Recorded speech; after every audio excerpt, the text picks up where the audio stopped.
ready. We're prepared. Do not give in to fear. We are fearless. This is not the time to be afraid. This is a time to stand up and fight back and to resist any temptation for them to divide us. We're in this together. The rule of law is on our side. We will not give in, not give up. We will not capitulate. We will not bow. We will not bend. We will survive.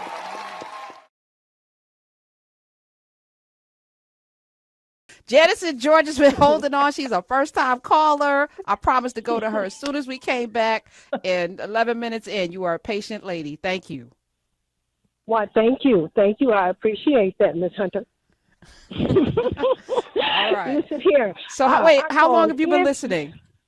Look, I've been listening, I don't know, 2-3 years. Okay. Never called you before. Okay. And, I like your approach. I like your grit. Sometimes I she might be over top, but I love you anyway. It don't matter. I love the truth and everything, and that's what you speak. You speak the truth. And so when you said today, and I'll talk about Mr. Darian in a minute, and I won't stay on here too long, I promise. When you said that about, I can't think of her name. What's the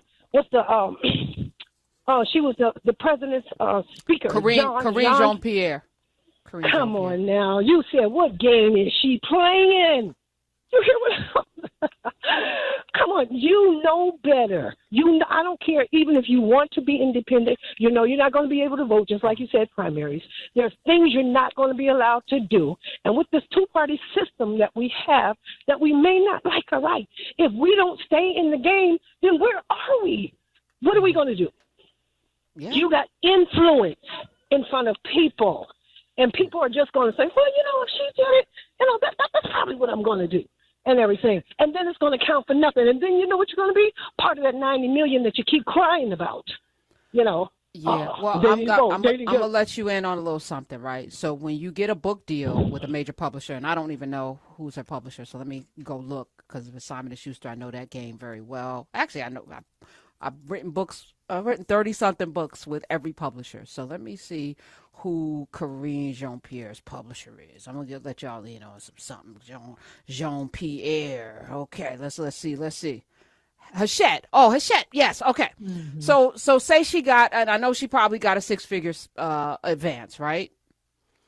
So in exchange for that money, you're gonna have to go out and sell some books, right? That's right. So you're looking for the most catchy angle, or the most, so I'm sure as she was telling her story, and let me say this, they give money on ideas and celebrity at this point. They don't really know whether or not somebody's worthy of a book. I don't know why we needed this book. So I'm just, as a person that publishes, I'm going to say that with my full chest. And I think it's time for us to really start to tell the truth to people about the things. Yes. So if somebody has to sell books, they're going to do things, even if, and you could always tell because you don't answer questions. You ain't about this life. You're not answering direct questions. You out here trying to sell a book. Stop playing in our faces. We ain't got time for this right now. And you can't get the money back. Well, you could get the money back. You could get the money back once you realize there's too much at stake right now for me to be playing in people's faces. I have to have integrity. Let me get some money back. And I'm not saying she doesn't have integrity. I'm saying that she ain't giving the money back. That's what I'm saying. Right. So, I mean, on the Trump team, when none of them will answer questions for anybody, everything skirted around it from Johnson to Hegselep to whatever all of their names are, and carrying on. Nobody seems to want to even speak the truth. Like you're saying right now, to get that book, you're going to get that money. And we know that. So just say that. Just say, right now, I'm just getting ready to just start living for myself. I'm going to do well in this society, and I'm going to be okay. But who's going to say that? Who's going to say that? No one's got to say that, Janice. Yeah. And that's unfortunate. And I wish people didn't feel that way, Renee, but unfortunately we. So much of it, I feel like, Karen, is about the fragmentation of media. We've talked about this. It seems like we always end up somehow talking about this because this is the world that I come from and the world that you're very familiar with as well. But you're 100% right. They are Hachette or whatever. They are trying to sell books. They got a big name. They got a catchy title. They got somebody who is fairly well known, and they got a topic that right now people are really wanting to say, see, I told you there was something wrong inside the Biden White House. See, and she stood up there every day and talked about it. See, I told you. So it's almost like they're looking at people to give them some confirmation bias. People who are already like, correct, kind of side-eyeing, the White House at that time. But their bottom line is, if they gave her a big advance, and I wrote a book, I know how this goes. You've written books before, you know how this goes. They want you to earn that money back and then some.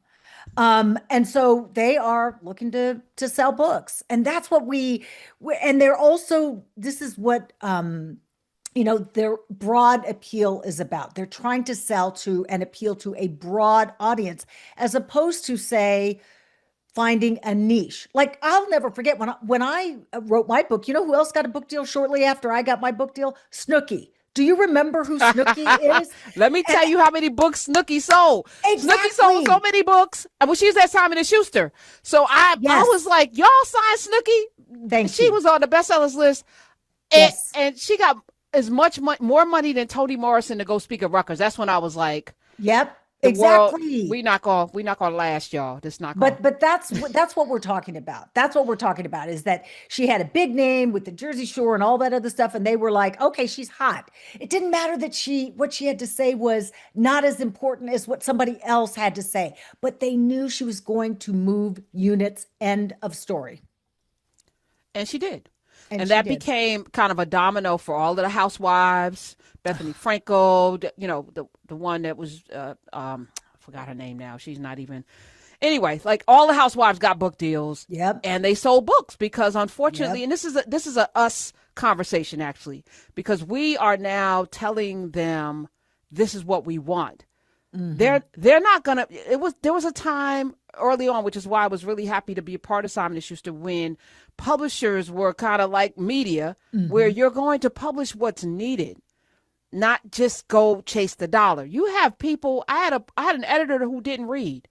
I had an editor that was so damn dumb that I was sitting there in her office, like, corner office, big salary. One of the dumbest. I said, Lord have mercy. How you don't read? You don't even read. How are you an editor? Like a major acquiring editor? What is happening? Yeah, that's when everything. And it's the same with journalism. When you start chasing the money and stop doing what you. And I get it. You need to pay the bills. You got to pay the people. You got to keep the lights on.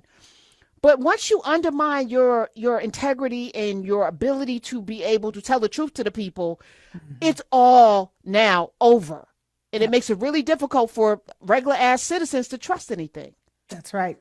And I think, and I'll go a step further and say, I believe a big part of that is what has led us to where we are right now, which is this hyper fragmentation of media. So when you have right-wing media sources, echo chambers talking about one thing, and then you've got the left wing talking about something else, and the Venn diagram, right? There isn't even any overlapping part.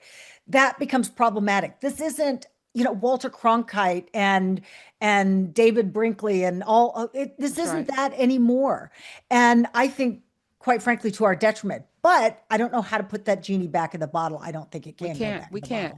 So this is how I assess it. We get to sit here every day on these airwaves and talk to millions of people on SiriusXM's platform, and I'm grateful. We put clips out on YouTube and Instagram and other places, but I think we have to reimagine what this looks like, and I think we have to start over, because I've been thinking about this very deeply. Even education, like, I don't know why you send somebody to school, pay hundreds, because the tuition is really there to disincentivize Black people from going to school. They try to make it really hard for regular people to go to school because they realize that an educated populace is a problem for the power structure. If you know things and you critically think, then you're going to question, not the way Darren's questioning. Darren's a bigot. But question, like, why am I paying into something? What are you actually doing? Who's running this asylum? Like, you're going to have challenges to the system, and they recognize that, which is when I think they started teaching people to regurgitate with the number 2 pencil to take tests. Because that doesn't engage this. You're not critically thinking, you're remembering or memorizing and then regurgitating, and then you're getting graded, which is also you're getting rewarded, even if the information's bad. Right. So I want to get straight A's. I'm going to memorize this or cheat, because that started. Y'all be cheating. All y'all be cheating. You cheat, so you don't even know anything, but you're good with taking the test because everybody's cheating. Everybody gets A's. Everybody, and then you go to college, it's great inflation. Everybody gets an A or a B. And then you go out into the world thinking that I graduated cum laude and you don't know cum nothing. You're freaking, this is crazy. So we have to put value on knowing. Yes. Right. But that's an us conversation, and we have to not keep giving our eyeballs and money to the thing that is killing us. We're ready. We're prepared. Do not give in to fear. We are fearless. This is not the time to be afraid. This is a time to stand up and fight back and to resist any temptation for them to divide us. We're in this together. The rule of law is on our side. We will not give in, not give up. We will not capitulate. We will not bow. We will not bend. We will